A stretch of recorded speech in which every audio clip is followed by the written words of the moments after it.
లోకపు తండ్రి పట్టించుకోలేదేమో, ఈ లోకపు తండ్రి ద్వేషించాడేమో, ఈ లోకపు తండ్రి విడిచిపెట్టాడేమో, కానీ పరమ తండ్రి నేను విడిచిపెట్టలేదు. పరమ తండ్రి నేను కాదనలేదు. పరమ తండ్రి నేను ఎడబాయలేదు. మనసారా నోరారా నానా అని పిలవచ్చు తండ్రిని. నానా నీవుగాక నాకు ఎవరున్నారయ్యా? తండ్రి లేని వారికి తండ్రి నేనే అన్నాడండి.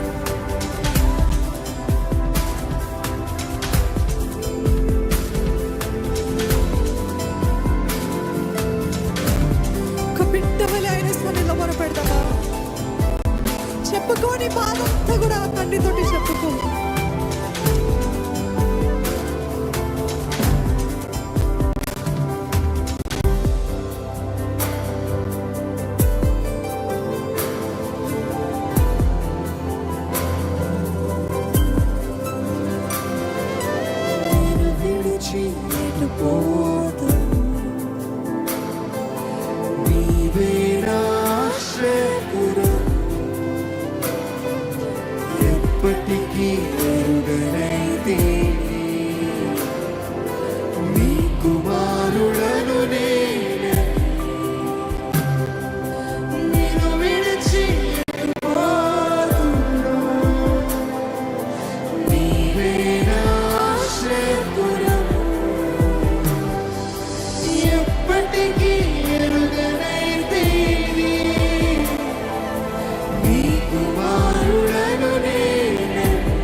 Your own mother must have rejected you.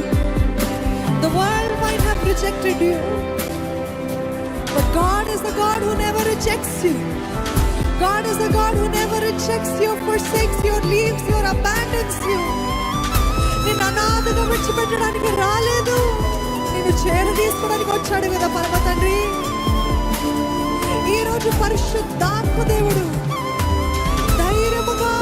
ధైర్యముగా కృపాసనానికి వెళ్ళటానికి అవకాశం ఇచ్చాడు కదా. క్రీస్తు త్యాగం బట్టి పరిశుద్ధాత్మ దేవుడు మనల్ని క్రీస్తు దగ్గరికి నడిపించినప్పుడు క్రీస్తు మనల్ని తండ్రి దగ్గరికి నడిపిస్తాడండి.